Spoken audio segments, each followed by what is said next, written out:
Hello to the chicas. Hello to the chicas. Today I have got a mini lesson for you about positional chess, and I'm going to present it to you hopefully in the most instructive and exciting fashion, because what happened was that I had a lesson with a student and we went through his game where he played a very yucky ugly move, which was a very serious positional mistake, and then no more than a day later I played the exact same move in an identical structure, which happened to be the best move in the position. So I believe that one of the best ways to um, understand concepts in chess is when you see it working and when you see it not working, and you are able to internalize the differences so that you know when to do it and when not. Without further ado, let's dig in. Student in the black trunks playing the Sicilian Najdorf. I'm not going to talk too much about the opening part of the game because it's irrelevant for the lesson. The point is that we arrive in this structure where black is generally quite comfortable unless some very rapid b4 c5 type of stuff hits, but it's incredibly difficult to carry out for white since c5 is already covered by 4 pieces no less, and I can even add b6 to it. So black is very comfy here, and it is especially true after trading the dark squared bishop. Now black is well and truly ahead, so much so that in fact we can choose which side of the board we would like to expand and torture white. um, yeah, we lose the plot a little bit here with the black pieces, but ultimately we get into this very delicious position, which is where my student went very wrong. And in fact, if you would like to test your positional understanding, I would recommend you to pause the video here and try to work out the best move or moves for black. So student here played the very ugly and unfortunate f4 move, which he claimed accomplished the position where white could do nothing. I'm quoting his words. Well, the problem with this thesis is that, first of all, it's incorrect, but more importantly, f4 also creates a situation where we even less so can do anything than white, because now our bishop is a giant pawn entombed behind this pawn chain, very much in a similar way how this bishop was tombed in behind these pawns, except that now after bishop g5, white at h3, and as the arrows indicate, that bishop could have become the main character of this story. Luckily for us, it didn't happen, and black ultimately managed to turn the game around despite this very unfortunate f4 move. Now, once again, the issue here is that the diagonal is being shut down, and we are creating gaps in between the pawns in a way that we cannot control. So now the e4 square is completely in white's hands. This diagonal is very unpleasantly in white's control, and once again h3, bishop g4 bearing down on our queen and rook, and the e6 square is going to be extremely obnoxious. And here is where I'm presenting perhaps the most valuable concept of this lesson and video, and that is as follows. Whenever you have got two pawns side by side and both can move forward and both appear to be very promising, 99 times out of 100, when you have one bishop on the board, the way you want to progress is that you push the pawn that creates holes, weak squares, on the color of your bishop, which by definition means that the pawns are on the opposite color from your bishop. Why? Because this way the gaps, the weaknesses, can be controlled by your bishop, which means that technically they are not really that weak, because if your opponent doesn't have that matching colored bishop, you are golden. You are still controlling every single square, and almost certainly you will be able to continue marching your pawns forward.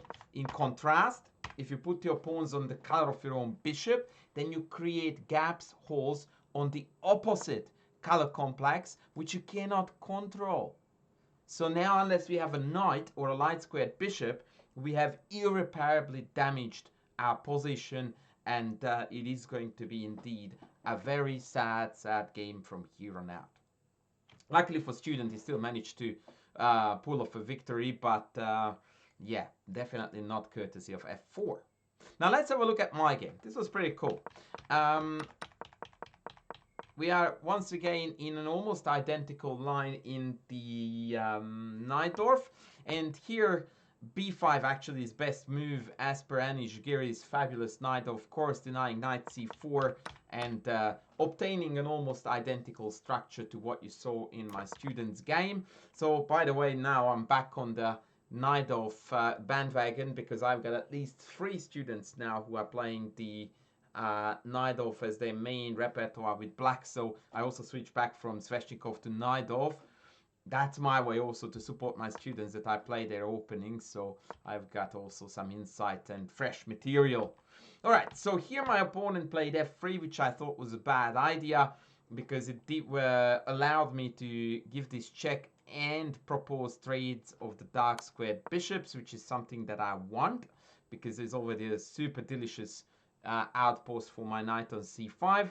But I didn't take. I came back here because I wanted to, I don't know why I did that, I should have taken actually.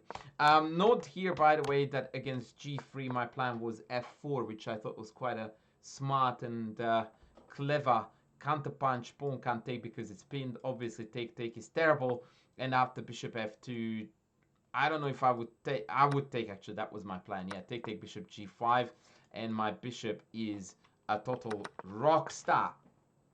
That's not the f4 but that I want to show you, by the way. So the game continued like so.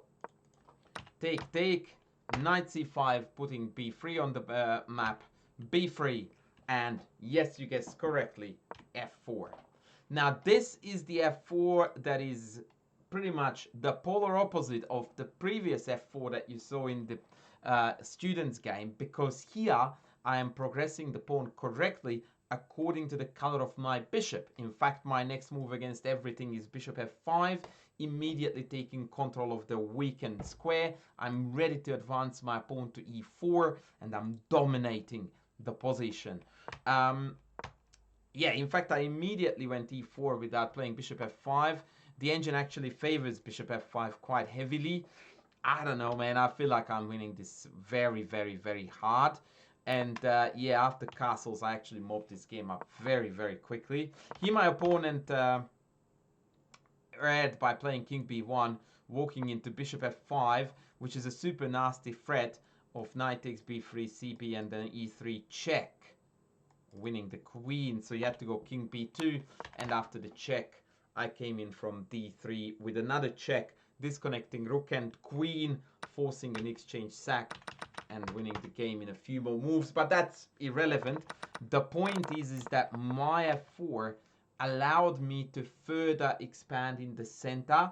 It allowed me to increase the scope of my minor pieces, and in fact it announced a central break. So note that if anything, my pawn push has added more life, more dynamism to the position, as opposed to turning it completely stale, where the bishop has no diagonal, the rook has no files, nothing, no play left in the position.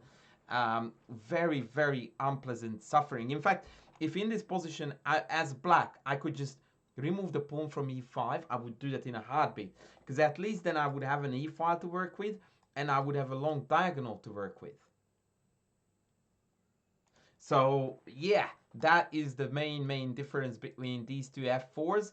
I hope that if you look at both of these games, you will also identify these key features, and you will better be able to make such decisions in your own games, which is ultimately the goal of these videos. So I do hope that you found this little lesson very helpful. Please leave a comment down below. Subscribe if you haven't done so.